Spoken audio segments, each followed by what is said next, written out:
नमस्कार दोस्तों, स्वागत है आपका मेरे चैनल इन्वेस्ट विद दीपक संब्याल में। तो दोस्तों आज जिस स्टॉक की बात करने हम जा रहे हैं उसका नाम है इंडिया मार्ट इंटरमेश। थंबनेल तो आपने देख ही लिया होगा।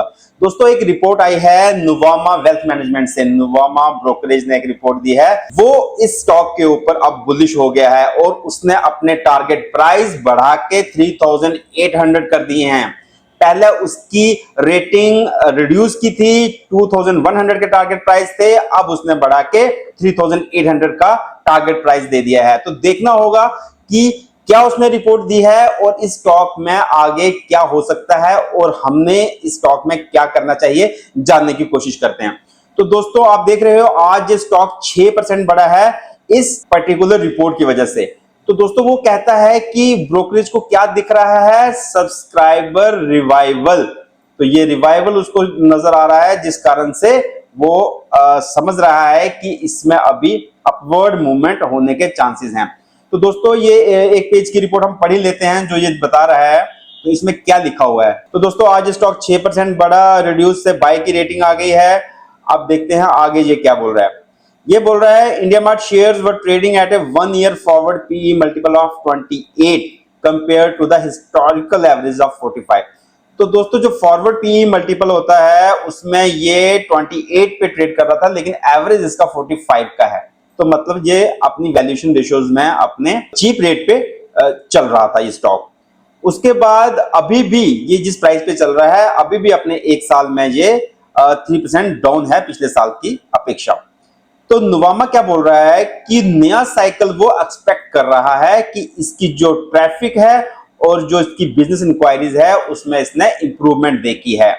बाकी इसका जो नेट सब्सक्राइबर एडिशन है उसमें और उसकी कलेक्शन ग्रोथ में ये पॉजिटिविटी देख रहा है। ये बोल रहा है इसमें राइज होने की संभावना है। The brokerage has increase its earning estimate. वो बोल रहा है 9-10% से इसने अर्निंग एस्टिमेट भी इसका बढ़ा दिया है। तो दोस्तों बात ये है कुल मिला के कि ये स्टॉक चीप वैल्यूएशन पे ट्रेड कर रहा था और जो भी इसमें प्रॉब्लम थी मैं आगे आपको बताऊंगा कि इसमें क्या प्रॉब्लम चल रही थी, क्यों ये स्टॉक प्राइस अपने ऑल टाइम हाई 4800 या 5000 के आसपास का इसने ऑल टाइम हाई बनाया है, वहां से ये गिर के अभी 2600 पे मिल रहा है। इसने लो अपना कहीं 1800 या 1900 के आसपास बनाया है। तो अब इसमें क्या पॉसिबिलिटी बनती है, ब्रोकरेजेस क्या कह रही हैं, आगे क्या होने की संभावना है, तो अब ये जानने की कोशिश करेंगे। इंडिया मार्ट की जो मैनेजमेंट है उसने स्ट्रक्चरल रिफॉर्म किए हैं एज पर Nuvama. Increased investment in branding and marketing, branding और मार्केटिंग में भी उसने अपना इन्वेस्टमेंट किया है। It has also highlighted in shift in platform dynamics, noting that company has reduced the number of supplier inquiries from 7 to 4। मतलब यहाँ पे भी वो इंप्रूवमेंट देख रहा है। मेन बात इसकी ये है, we reckon an improvement in subscriber additions shall occur by Q2 Q3 which will lead to a revival in collection growth।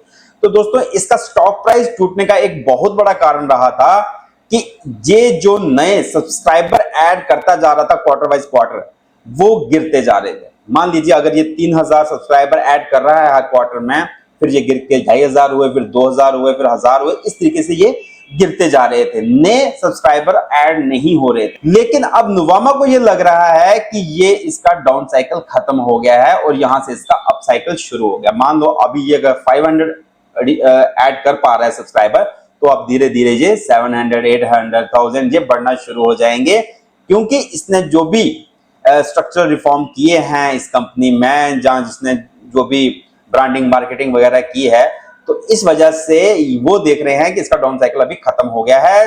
Stock price अभी अपनी वैल्यूएशन पे ट्रेड कर रहा है। वो एक्सपेक्ट कर रहे हैं कि यहां से इसकी हेडविंड खत्म हो गई है और टेलविंड शुरू हो गई है और ये कंपनी अभी आगे जाके अगले 1-2 साल में अच्छा कर सकती है। तो दोस्तों हम देखते हैं अपने फंडामेंटल और टेक्निकल चार्ट्स में कि कंपनी क्या दिखा रही है। पहले मैं चलूंगा अभी टेक्निकल चार्ट्स। तो दोस्तों आप इस चार्ट में क्या देख रहे हैं कि इसने 2 बार यहाँ पे 1950 के आसपास, 1900 से 1950 का जो इसका लेवल है, यहां से इसने, मैं आपको इसमें बना के दिखा देता हूं, 2 बार सपोर्ट ले लिया है यहाँ पे। अब यहां से ये बढ़ना शुरू हुआ है। अब इसका फर्स्ट टारगेट प्राइस यहां पे बनता है 3150 के आसपास। यहां तक अभी ये खुला नीला आसमान है, कोई इसको रुकावट नहीं है। तो बहुत पॉसिबिलिटी है अगले 2-4-6 महीने में कि ये इस प्राइस को चेक करेगा, इस रेजिस्टेंस को फिर से जाएगा और पूछेगा कि भाई हाँ मैं तेरे को क्रॉस करूं, है तेरे में हिम्मत। तो दोस्तों ये इसका तगड़ा भी बेस बन गया है, नुवामा की रिपोर्ट भी इसको सपोर्ट करेगी और चीप वैल्यूएशन पे तो ये ट्रेड कर ही रहा है।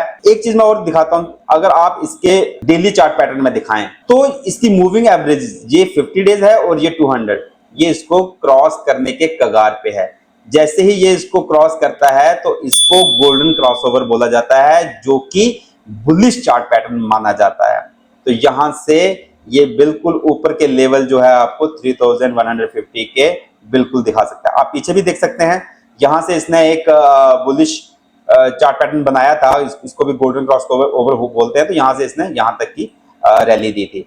पीछे अगर आप चले जाएं तो यहां पे अगर इसने एक गोल्डन क्रॉसओवर किया था तो यहां से आप देख सकते हैं कि इसकी रैली कितनी बड़ी हुई थी। तो दोस्तों बिल्कुल इस स्टॉक में जिन्होंने पहले से खरीद रखा है, अगर मैं इसका मंथली चार्ट पैटर्न में आता हूं तो आप देख सकते हो तो इस स्टॉक की क्या हालत हुई है। ये स्टॉक अपने हाई तो इसने 4800 के आसपास है, वहां से गिर के लो मतलब 50% से ज्यादा 60-70% तक ये स्टॉक जो है लोगों की वेल्थ को इरोड कर चुका था। अब यहां से ये रिवाइव हो रहा है, तो पहला लेवल ये यहां पे आने की इसकी पूरी संभावना है। तो दोस्तों जो लेके फंसे हुए हैं वो बने रहें, अगले 1-2 साल इसके लिए अभी अच्छा हो सकता है, अच्छा होने वाला है। अगर आपने पहले नहीं बेचा तो अब ना बेचें।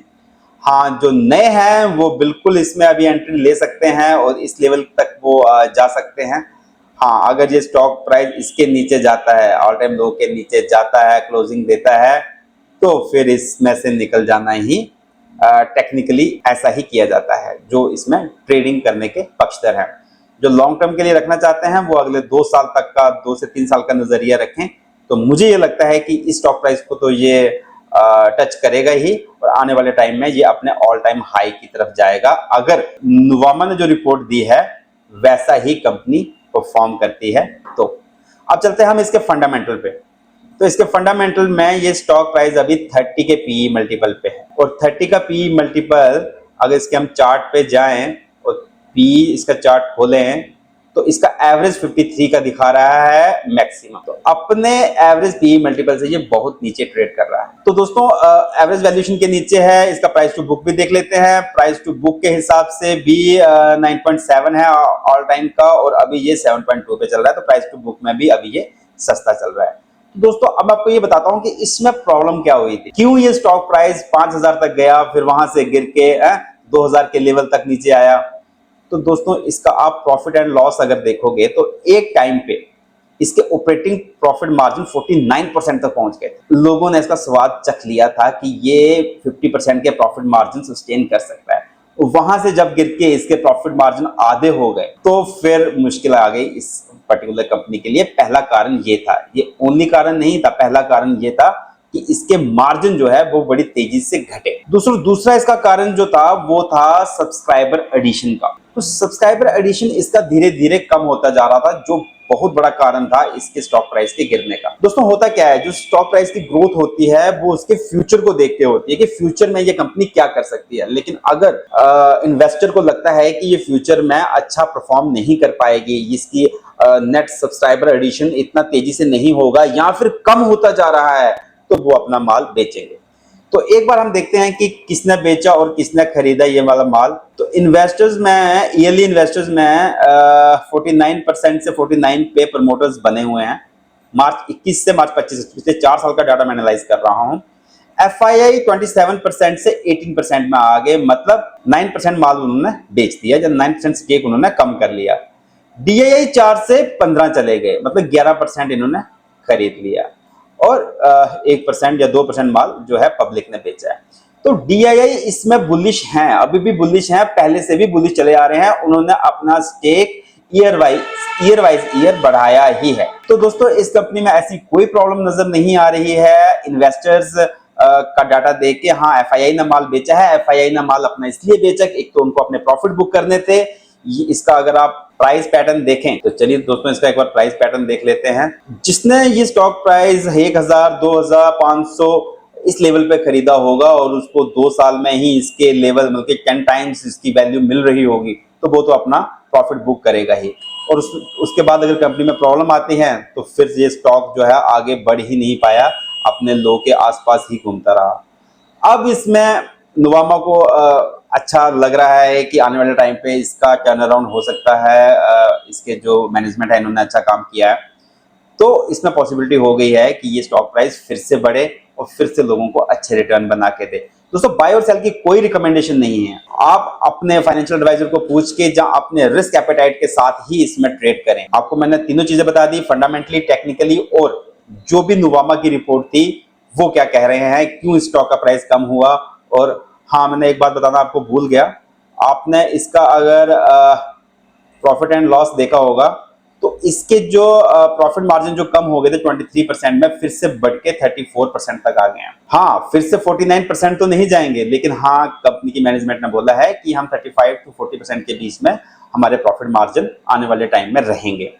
और अगर इनका रेवेन्यू बढ़ता है तो इतना प्रॉफिट मार्जिन भी इसके स्टॉक प्राइस को बढ़ाने के लिए काफी है। स्टॉक अच्छे प्राइस पे है, अच्छी जगह पे है। अगर किसी का लॉन्ग टर्म का 2-3 साल का नजरिया है तो ये आपको फिर से 4,000, 4,500, 5,000 के लेवल अगले 2-3 सालों में दिखा सकता है। तो अच्छा लग रहा है स्टॉक, देखते हैं। ओके दोस्तों, नमस्कार, thanks for watching, like, share and subscribe this channel.